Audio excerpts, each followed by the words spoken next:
Hello everyone, देखिए reap 2022 के admission process कल से स्टार्ट हो गया है स्टूडेंट्स के लिए। देखिए ये ऑफिशियल वेबसाइट मैंने आपके सामने खोल रखी है। 14 तारीख से स्टार्ट हुआ है, शायद दिन में 3 बजे से रजिस्ट्रेशन शुरू हुआ था। तो आइए इस वीडियो में मेन मेन बातें जानते हैं कि आपको रजिस्ट्रेशन के क्या क्या स्टेप्स हैं, क्या क्या डेट्स हैं, क्या क्या डॉक्यूमेंट्स हैं, क्या क्या सावधानियाँ आपको रखनी है। देखिए सबसे पहले अपन देखते हैं कि शेड्यूल क्या है काउंसलिंग एक्टिविटीज़ का बीटेक प्रोग्राम्स के लिए।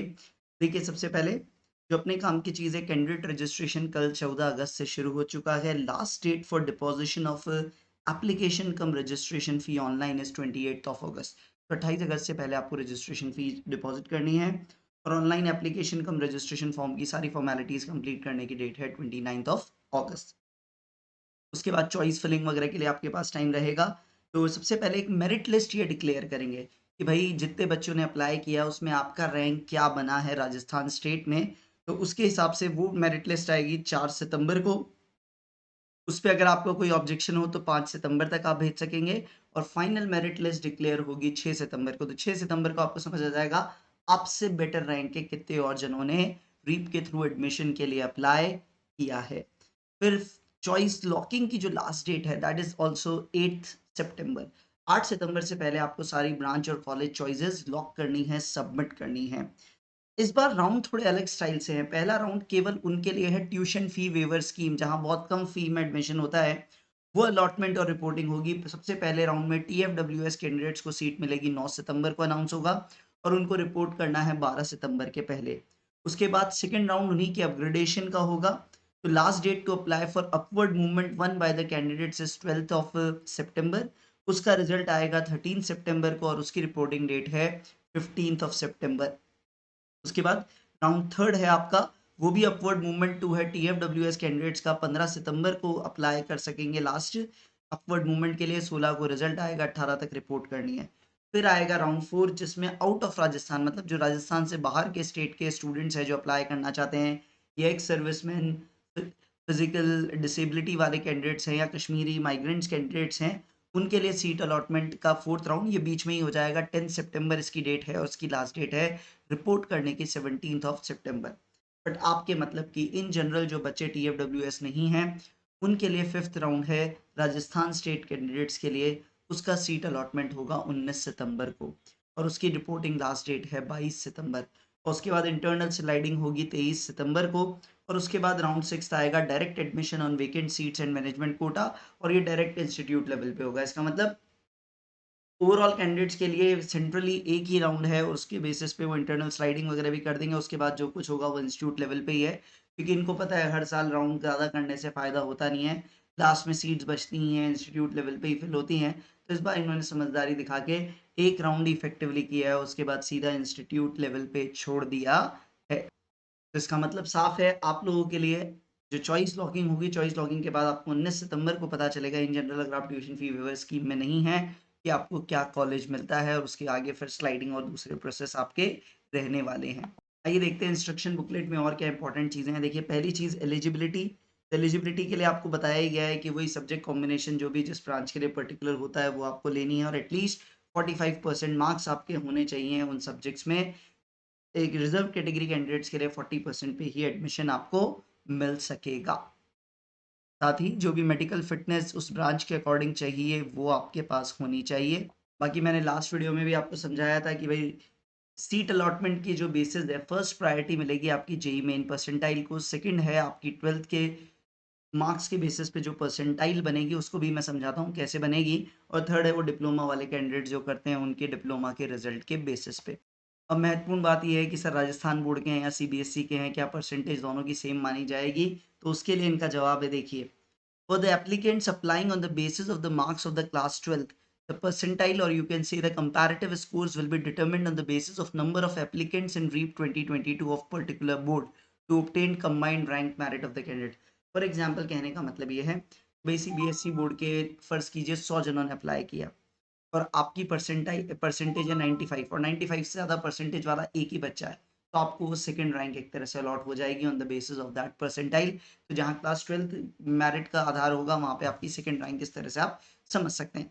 तो आपकी परसेंटेज इससे ज़्यादा इंपॉर्टेंट ये भी है कि आपके बोर्ड के कितने बच्चे यहाँ अप्लाई कर रहे हैं। वो डिसाइड करेगा आपका यहाँ पर क्या होने वाला है कि राजस्थान बोर्ड के कितने बच्चे अप्लाई कर रहे हैं, सीबीएसई बोर्ड के कितने बच्चे अप्लाई कर रहे हैं। सीट मैट्रिक्स और जो सीट्स की इंफॉर्मेशन बुकलेट है वो अभी भी अपडेट नहीं हुई है, उसके लिए हम वेट कर रहे हैं, वो आएगी तब आपको और बता दिया जाए। अब पॉइंट ये भी होता है कि सर ये TFWS वाली ट्यूशन फी वेवर स्कीम की सीट्स के लिए एलिजिबल कौन कौन होता है, तो देखिए इन्होंने क्या बोला है, वो सन एंड डॉटर मतलब वो लड़का और लड़की अपने जिनके पेरेंट्स की एनुअल इनकम सारे सोर्सेस से मिला के 8 लाख रुपए के नीचे है। तो अगर आपकी फैमिली इनकम 8 लाख रुपीस के बिलो है तो आप उसके लिए एलिजिबल हो जाएंगे। उसके लिए बकायदा एक इनकम सर्टिफिकेट का फॉर्मेट वेबसाइट पे आपको लेफ्ट कॉर्नर में अवेलेबल है, उसको आपको पूरे अथॉरिटी से फिलअप करा के सबमिट करना है। उस पर भी एक डिटेल मैं लास्ट में आपको दूंगा। The waiver is limited to the tuition fee as approved by the state level fee committee for self financing institution and by the government for the government aided institutions constituent college of government universities.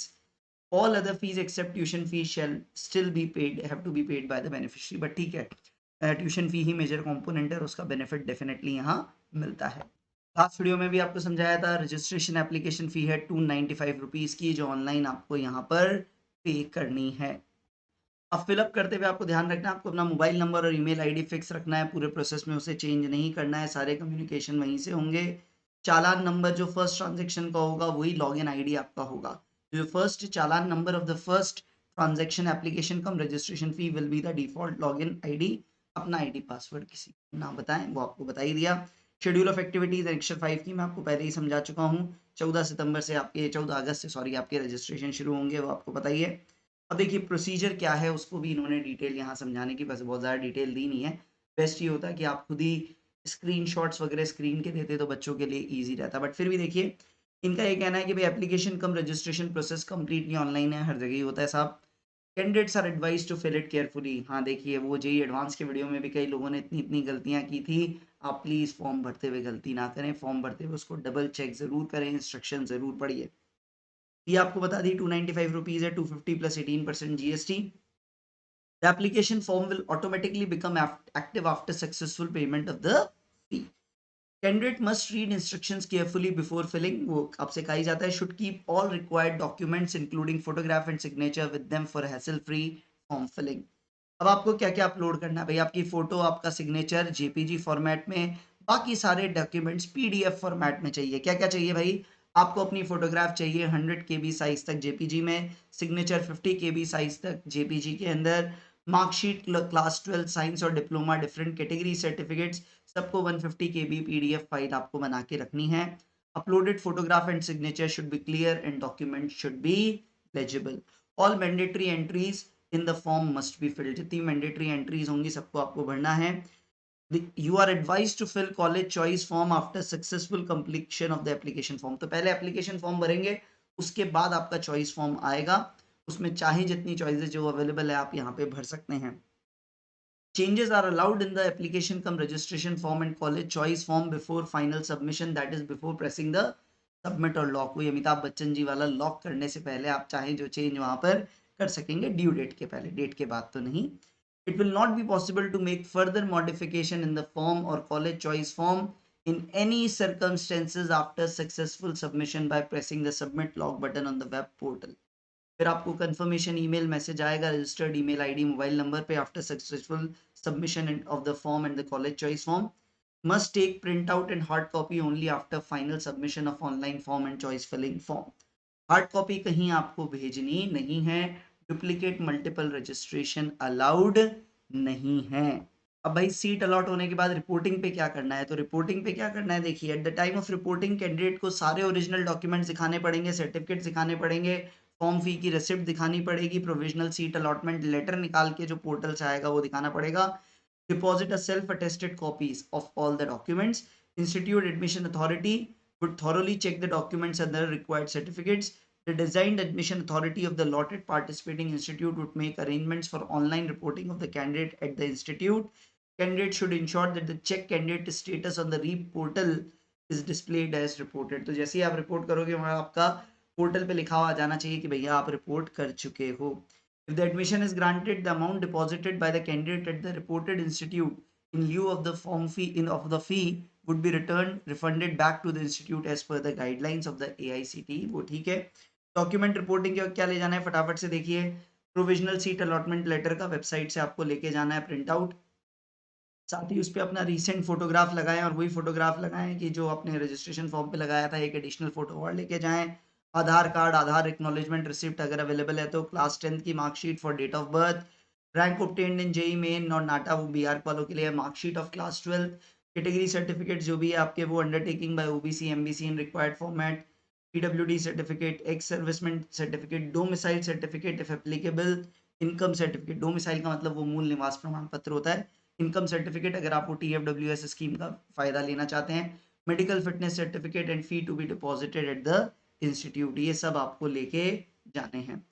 Original documents आपको return कर दिए जाएंगे by the respective college और institute after the enrolment by the concern university.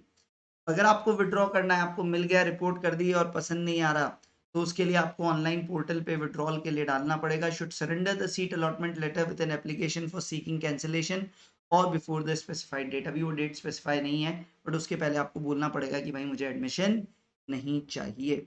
और वहाँ पे भी जैसे ही आप विड्रॉ करोगे, पोर्टल पे आपका आ जाना चाहिएगा एडमिशन विड्रॉल और cancelled on request of the candidate. Clear है? तो ये बेसिक चीज़ है। इंटरनल स्लाइडिंग क्या होगी, वो कॉलेज लेवल पे ही सारी चीज़ें होंगी।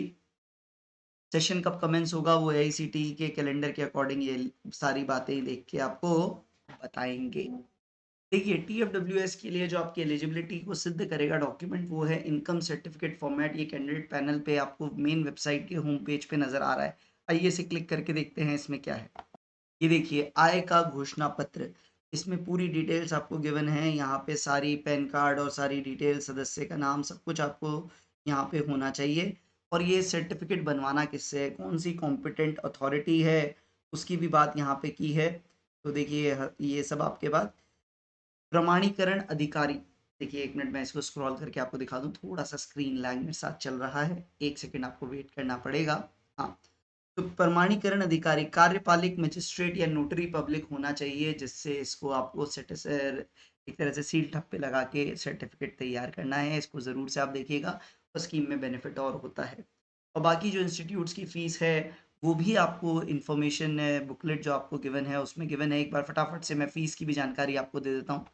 ये थोड़ा सा टिल्टेड फॉर्मेट में है। देखिए नॉर्मली जो फ़ी इन्होंने लिखी है ट्यूशन फ़ी वो लिखी है 67,300 रुपीज़, बट जो एक्रेडिट कॉलेजेस हैं जो नैक एक्रेडिट है वहाँ 73-74,000 तक फ़ी यहाँ पर इन्होंने ट्यूशन फ़ी अलाउ कर रखी है। डेवलपमेंट फ़ी भी 10-11 हज़ार रुपये के लगभग सबकी है।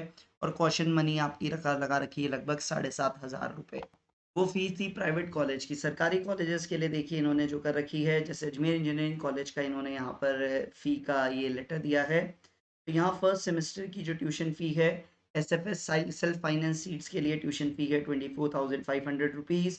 और गवर्नमेंट एडेड सीट के लिए फ़ीस है मात्र 7,500 रुपये। और टीएफडब्ल्यूएस और एससी एसटी गर्ल्स वगैरह के लिए जो गवर्नमेंट एडेड सीट्स होंगी उनके अंदर कोई ट्यूशन फ़ी नहीं लगेगी। डेवलपमेंट फ़ी लगभग 5,500 7,500 रुपये लगभग दे रखी है। कॉशन मनी है 5,000 या 2,500 रुपये। और बाकी छोटी छोटी फ़ीस है। कुल मिला के बहुत ज़्यादा फ़ीस नहीं आ रही। ट्यूशन फ़ी पर सेमेस्टर वाइज 36,000 के लगभग आ रही है अगर आप सेल्फ फाइनेंस मोड में भी जाते हैं तो। ये थी पूरी डिटेल्स रीप से रिलेटेड। और भी आपकी कोई क्वेरीज हों तो आप बिल्कुल कमेंट बॉक्स में लिख सकते हैं। और भी अगर कोई इन्फॉर्मेशन अपडेट आएगी तो डेफिनेटली इस चैनल पे आपको मिलेगी। So please share and subscribe the channel. All the best.